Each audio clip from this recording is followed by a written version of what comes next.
먼저 안내 말씀드립니다. 본 내용은 투자의 참고 자료일 뿐 특정 종목의 매수나 매도를 추천하는 것이 아닙니다. 모든 투자의 최종 책임은 투자자 본인에게 있다는 점 꼭 기억해 주시기 바랍니다. 자, 반갑습니다. 주식으로 세상을 이해하는 시간입니다. 2026년 AI 반도체 시장, 이건 단순한 유행이 아니에요. 거대한 금광이 터진 겁니다. 그런데 말이죠, 이럴 때 진짜 돈을 버는 사람은 따로 있다는 거 혹시 아시나요? 오늘 이 AI 골드러시의 숨은 승자가 과연 누구일지 제 20년 실전 경험을 전부 녹여서 아주 날카롭게 파헤쳐 드리겠습니다. 최근에 마이크로소프트 같은 절대 강자마저 AI 투자 비용 문제 때문에 주가가 한번 휘청했죠.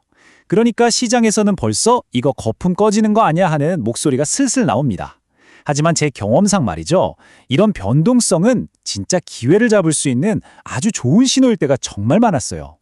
지금 들리는 이 소음이 과연 위기의 전조일지 아니면 더 큰 상승을 위한 숨고르기일지 바로 여기서부터 이야기를 한번 풀어가 보겠습니다. 안전벨트 단단히 매셔야 할 겁니다. 네, 이 복잡한 시장을 제대로 꿰뚫어 보기 위해서 오늘의 탐험 지도를 준비했습니다. 먼저 거시경제의 바람이 어디로 부는지 연준의 신호를 읽어보고요. 그리고 AI 골드러시라는 뜨거운 현장으로 직접 뛰어들 겁니다. 누가 금을 캐고 있는지, 그러니까 칩 제조사들이죠. 그리고 누가 더 영리하게 이들에게 곡괭이를 팔고 있는지, 장비 공급사들을 비교 분석해 볼 거고요. 마지막으로 이 화려한 파티 이면에 숨어있는 리스크는 뭔지, 그리고 실전 투자 전략까지 깔끔하게 정리해드리겠습니다. 자, 그럼 바로 출발하죠. 자, 첫 번째 퍼즐 조각입니다. AI라는 이 거대한 불길에 기름을 붓고 있는 건 결국 돈의 힘이거든요.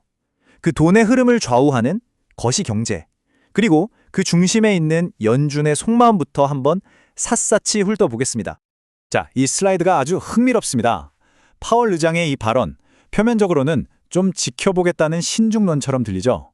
하지만 이걸 20년차 투자자의 귀로 들으면요, 해석이 완전히 달라집니다.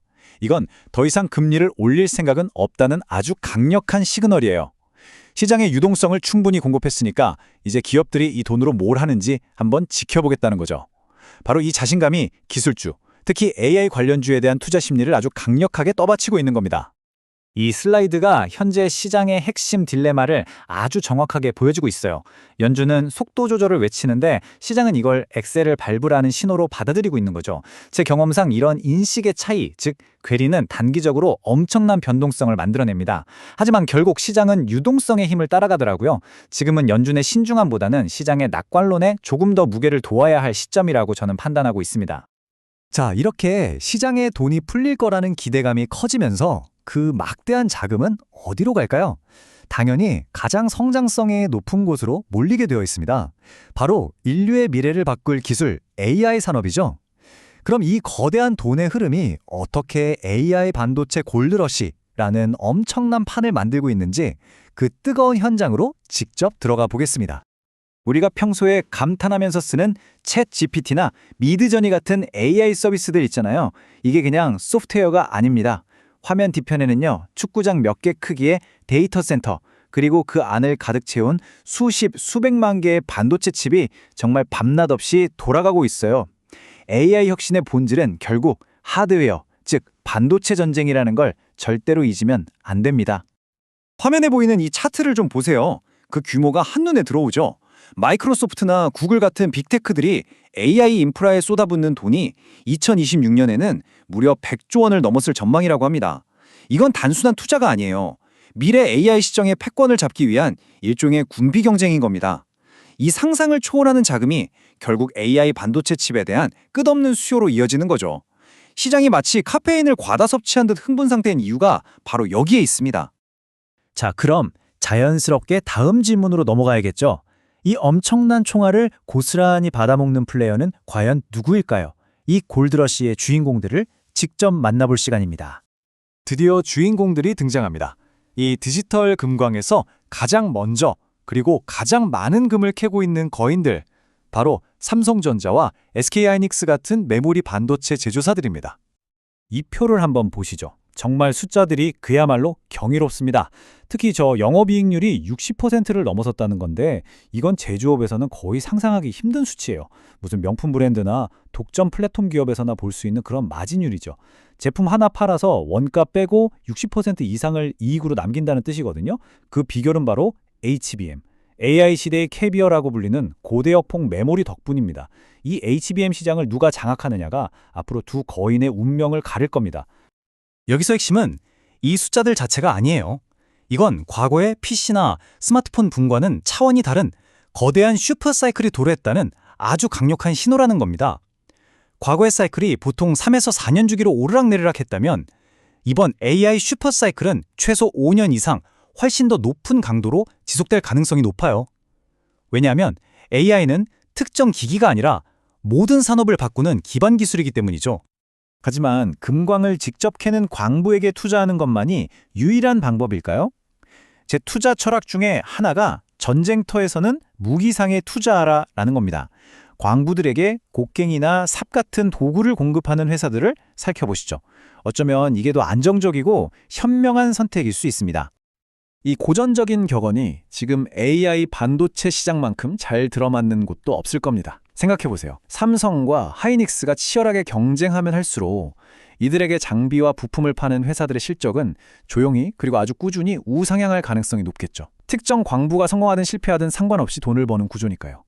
우리는 크게 두 종류의 무기상에 주목해야 합니다. 하나는 ASML처럼 수천억 원짜리 극자외선, 즉 EUV 노광 장비를 독점적으로 공급하는 회사. 또 다른 하나는 대덕전자처럼 칩과 기판을 연결하는 초정밀 부품을 만드는 회사들이죠. 이들은 대체 불가능한 기술력으로 아주 강력한 해자를 구축하고 있어요. 이들이 없으면 AI 반도체 생산 라인 자체가 그냥 멈춥니다. 그야말로 슈퍼 우린셈이죠. 이 슬라이드가 바로 AI 붐의 낙수 효과를 아주 극명하게 보여주는 사례입니다. 강력한 GPU라는 뇌와 HBM이라는 기억장치를 연결하는 고속도로, 이게 바로 FCBGA 기판이에요. AI 성능이 높아질수록 이 고속도로는 더 넓고 더 튼튼해야겠죠. 바로 이 수요가 폭발하면서 대덕전자의 관련 매출이 급증했고 마침내 수년간 적자였던 사업부가 흑자로 돌아선 겁니다. 이것이 바로 AI 공급망 투자의 진짜 매력입니다. 자, 그런데 이렇게 장밋빛 전망만 있는 건 절대 아닙니다. 모든 골드러시의 끝에는 폐광과 눈물이 따르기 마련이거든요. 파티가 한창일 때 미리 출고를 확인해 두는 것이 현명한 투자자의 자세입니다. 이제 동전의 반대편, 우리가 반드시 경계해야 할 리스크들을 점검해 보겠습니다. 하나증권 보고서에서 인용한 이 문장은 아주 중요한 시사점을 던집니다. 시장의 절대 강자인 마이크로소프트조차 과연 그 많은 돈을 쏟아부어서 언제 수익을 낼 것인가? 라는 아주 근본적인 질문에 직면했다는 뜻입니다. AI에 대한 기대감이 주가를 너무 앞서가고 있다는 경고등이 켜진 셈이죠. 투자자들은 바로 이런 점들을 걱정하고 있는 겁니다. 주가는 이미 3년 뒤 이익까지 다 끌어와서 하늘 높은 줄 모르고 오르는데 과연 실적이 그 속도를 따라와 줄까? 수백 조를 쏟아붓는데 정작 돈 버는 AI 서비스는 대체 언제 나올까? 그리고 반도체 산업의 고질병인 호황과 불황의 굴레를 이번엔 정말 비켜갈 수 있을까? 제 20년 경험상 이번엔 다르다는 말만큼 위험한 말은 없었습니다. 반드시 위험 관리를 병행해야 합니다. 자, 이 모든 것을 종합해 볼 때 우리는 이 거대한 트렌드 위에서 과연 어떤 포지션을 취해야 할까요? 여러분의 성공적인 투자를 위한 최종 전략을 깔끔하게 정리해 드리겠습니다. 이 슬라이드가 모든 것을 요약합니다. 여러분은 직접 금을 캐는 광부에게 투자하시겠습니까?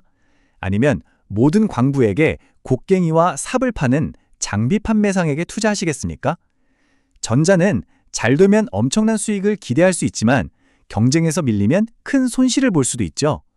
반면에 후자는 수익률은 상대적으로 낮을 수 있지만 누가 이기든 상관없이 안정적인 성장을 기대할 수 있습니다. 이건 정답이 있는 문제가 아니라 여러분의 투자 성향에 대한 질문입니다. 결국 질문은 이것입니다.